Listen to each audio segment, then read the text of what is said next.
Aujourd'hui, vous avez deux mots-clés, pic d'insuline et alpha-amylase. Écrivez ces deux mots-clés sur papier et vous pouvez étudier après. Quand vous allez au restaurant, est-ce que vous avez fait attention que le premier plat sur votre table, c'est quoi?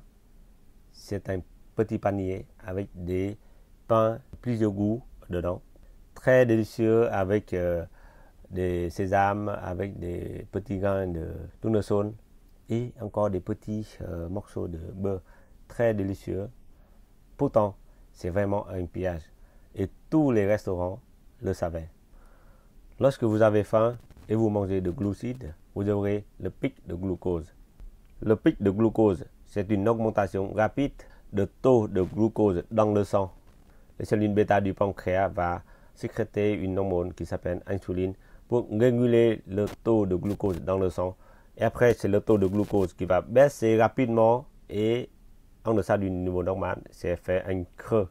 C'est pour ça que vous avez la sensation de faim et c'est le corps qui veut en plus de glucose, de glucides et vous mangez davantage. Le corps, c'est comme une machine qui fonctionne parfaitement. Pourtant, c'est la première combustion qui entre dans le corps qui décide la manière de fonctionnement de la machine. C'est pour ça qu'un ordre de manger correct est très important. Et c'est comment un ordre de manger recommandé.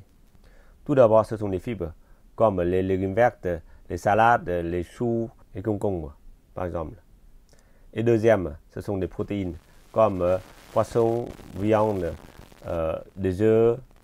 Et dernièrement, ce sont des glucides, comme du pain, du riz, et les pâtes, et tous les desserts qui contiennent beaucoup de sucre.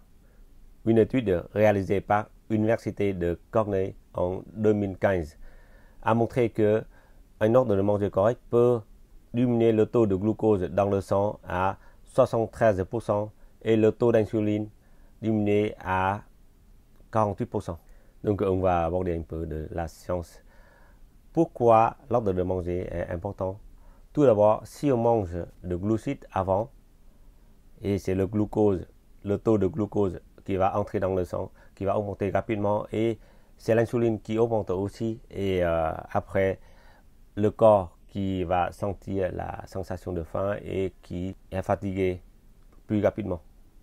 Si on mange les légumes avant, donc les légumes qui va fonctionner comme un filtre, qui va filtrer les glucides qui entrent dans le corps en faisant des membranes, des gènes, pour limiter le contact entre les aliments et les parois intestinales. Le taux de glucose va entrer au fur et à mesure dans le sang sans trop de pics et limite aussi le fonctionnement de l'enzyme alpha-amylase. Comme ça, on a le temps pour digérer notre aliment.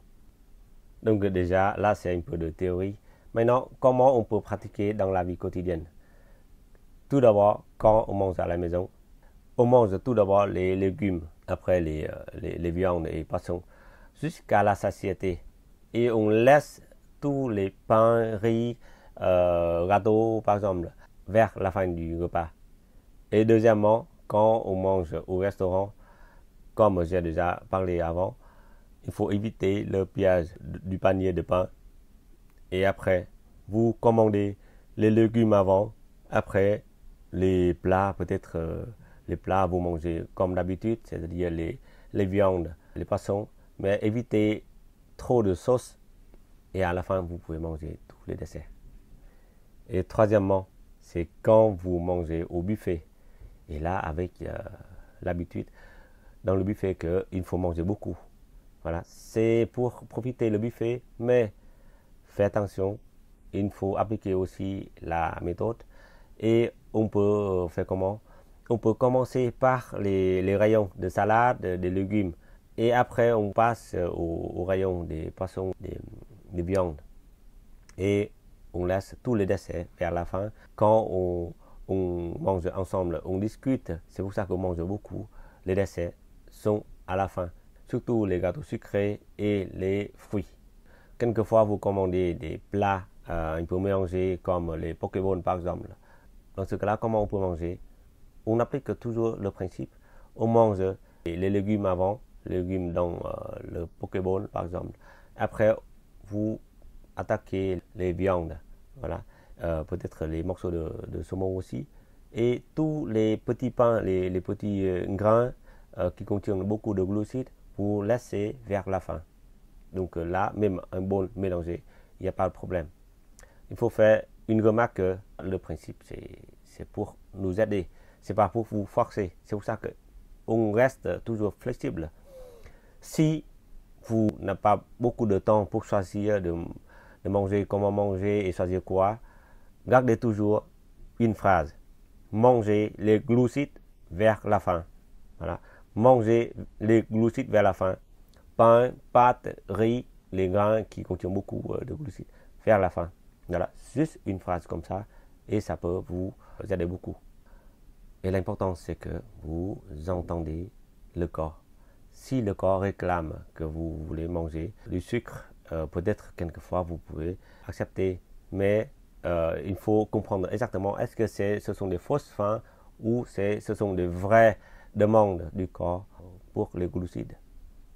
Et voilà, changer votre ordre de manger des aliments dans votre repas est une méthode simple et efficace pour stabiliser votre taux de glucose dans le sang et pour éviter les sensations de faim et la fatigue après manger.